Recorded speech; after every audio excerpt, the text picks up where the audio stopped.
योगी सरकार का बड़ा फैसला, अब महिलाओं के खातों में आएंगे सीधे पैसे, किसानों को मिलेगी राहत और छात्रों के लिए भी आई है खुशखबरी। यानी इस बार हर वर्ग को कुछ न कुछ बड़ा फायदा मिलने वाला है, क्योंकि आज के फैसले बदल सकते हैं आपकी जिंदगी का हिसाब। तो बने रहिए इस वीडियो के अंत तक, क्योंकि आगे हम बताने वाले हैं यूपी की आज की 25 सबसे बड़ी और काम की खबरें जो हर नागरिक को जाननी चाहिए। अगर आपने इस वीडियो को जरा सा भी मिस किया तो आप उन सभी लाभों से वंचित रह जाएंगे जो आपको मिलने चाहिए थे। तो चलिए जानते हैं उन तमाम 25 बड़ी खबरों को सिर्फ कुछ ही मिनट में। आज मुख्यमंत्री कार्यालय ने कन्या सुमंगला योजना के तहत 20 से 18 वर्ष के योग्य छात्राओं के लिए अगला चरण चालू करने की सूचना दी। लाभार्थी छात्राओं को सीधे डीबीटी के माध्यम से बैंक खाते में सहायता राशि दी जाएगी। प्रारंभिक चरण में जिलों में सत्यापन के बाद पहले बैच का भुगतान अगले सप्ताह से जारी होगा और योजना का उद्देश्य बालिकाओं की पढ़ाई और स्वास्थ्य सुनिश्चित करना बताया गया है।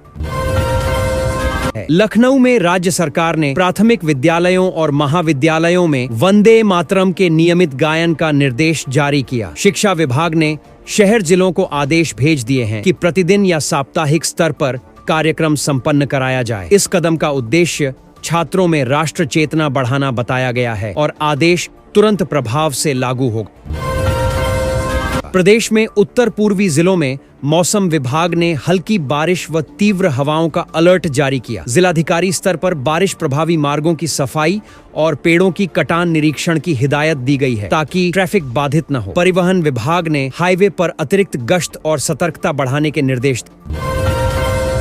उत्तर प्रदेश पुलिस मुख्यालय ने आपात प्रतिक्रिया क्षमता बढ़ाने के लिए 323 नई पुलिस रिस्पांस वाहन PRV खरीदने की मंजूरी दी। इन वाहनों में SUV और मोटरसाइकिल शामिल होंगे और वित्तीय स्वीकृति का लक्ष्य मार्च 2026 तक पूरा करना रखा गया है। पुलिस ने कहा कि इससे आपातकालीन समय में पहुंच और गश्त में सुधार होगा। आयुष तथा स्वास्थ्य विभाग ने ग्रामीण इलाकों में टीकाकरण शिविर और मोबाइल स्वास्थ्य वैन की संख्या बढ़ाने का आदेश दिया। रविवार को पब्लिक प्रोग्राम के तहत निशुल्क जांच कैंप लगाए गए और स्थानीय स्वास्थ्य केंद्रों को रिपोर्ट करने का निर्देश भेजा गया, जिससे प्राथमिक देखभाल आसान हो सकेगा।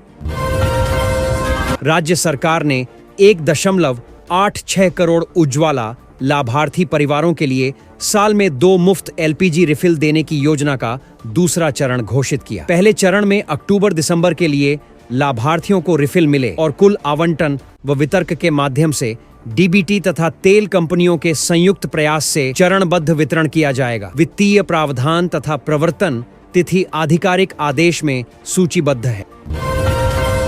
लखनऊ के एक थाने में आज सुबह हुए चोरी मामले में अभियुक्तों के गिरफ्तार होने की जानकारी पुलिस ने दी। घटना की तिथि और स्थान स्पष्ट करके पीड़ितों को राहत राशि और फोरेंसिक टीम ने जगह पर सबूत जुटाए। जिले के पुलिस अधीक्षक ने नागरिकों से सतर्क रहने और संदिग्ध गतिविधि की रिपोर्ट करने का अनुरोध किया।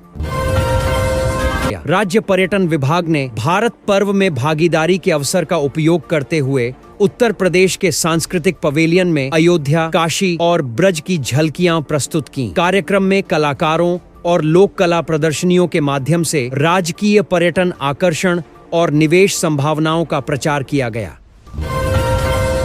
जिला प्रशासन ने शहरी सफाई और नालों की माला साफ करने के लिए आज हेडक्वार्टर कैंपेन शुरू किया। सफाई कर्मी, नगर निगम और स्थानीय NGO मिलकर कार्य करेंगे और प्रभावित इलाकों में कचरा उठाने के लिए अतिरिक्त ट्रक तैनात किए गए हैं ताकि संक्रामक बीमारियों के प्रसार को रोका जा सके। राज्य के शिक्षा विभाग ने 2025 से 26 स्कॉलरशिप रजिस्ट्रेशन किस्म की ताज़ा सूची जारी करते हुए कहा कि पात्र छात्रों का ऑनलाइन आवेदन जुलाई से शुरू हुआ था। जिलों में नामांकित छात्रों के बैंक खाते सत्यापित कर नवंबर में पहली किस्त का ट्रांसफर और अगली तिथियां विभाग ने जारी की है ताकि पढ़ाई बाधित न हो। राज्य सरकार ने कॉलेज और विश्वविद्यालय छात्रवृत्ति वितरण के लिए 6 लाख से अधिक पात्र बच्चों की अगली किस्तों की तिथि घोषित की है। लाभार्थियों को बैंक खाते में सीधे राशि भेजी जाएगी। योजना में पात्रता शर्तें और भुगतान कैलेंडर विभागीय पोर्टल पर अपडेट किए गए हैं और जिला स्तर पर सत्यापन पूरा किए जा रहे हैं। प्रादेशिक अस्पताल में आज चुस्त दुरुस्ती कार्यक्रम के तहत निःशुल्क जांच शिविर रखा गया, जिसमें स्थानीय नागरिकों को सामान्य जांच, शुगर, ब्लड प्रेशर और दवा परामर्श दिया गया। स्वास्थ्य अधिकारियों ने कहा कि कि ऐसे शिविर गांवों में प्राथमिक स्वास्थ्य पहुंच बढ़ाते हैं और रोगियों को तत्काल मदद मिलती है। सड़क परिवहन विभाग ने राष्ट्रीय राजमार्गों पर यातायात निगरानी बढ़ाने के आदेश जारी किए। भारी माल वाहनों की सुरक्षा जांच एवं ओवरलोडिंग के विरुद्ध अभियान तेज किया जा रहा है ताकि सड़क दुर्घटनाओं और जाम की घटनाओं में कमी लाई जा सके। नगर निगम ने शहर में नए स्ट्रीट लाइटिंग और स्मार्ट ट्रैफिक सिग्नल स्थापना की योजना का रोड मैप जारी किया। काम चरणबद्ध रूप से जनवरी 2026 तक पूरा करने का लक्ष्य रखा गया है और इसके लिए जिला बजट एवं केंद्रीय अनुदान का मिश्रण उपयोग किया जाएगा।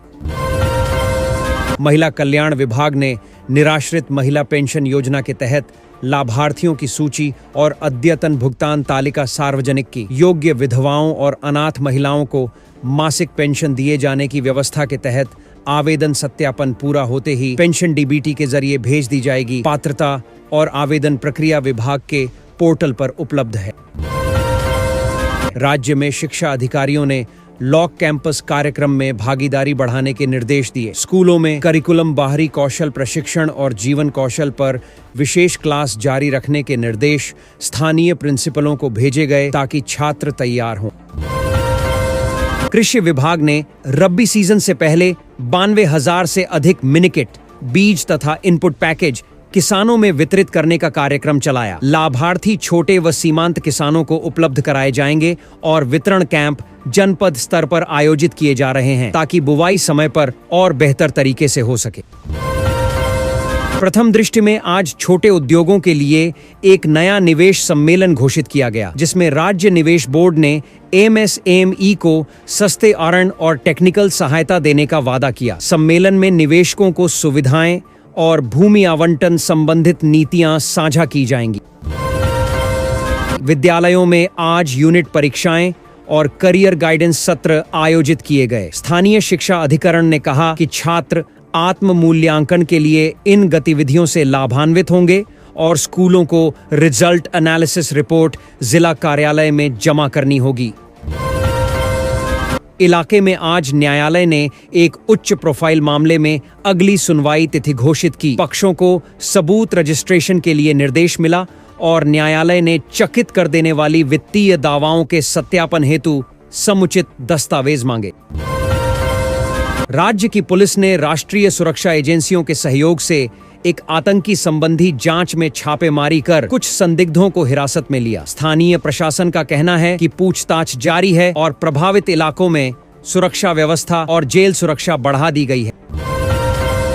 कृषि सहायता के रूप में राज्य सरकार ने किसान उपयोग के लिए कृषि यंत्र और आधुनिक बीज पर 50% तक सब्सिडी की घोषणा की। लाभार्थियों को ऑनलाइन आवेदन करके सब्सिडी के दायरे में लाया जाएगा और किसान कल्याण कार्यक्रम के अंतर्गत वितरण की समय सीमा तथा सूची जिलों को भेज दी गई है।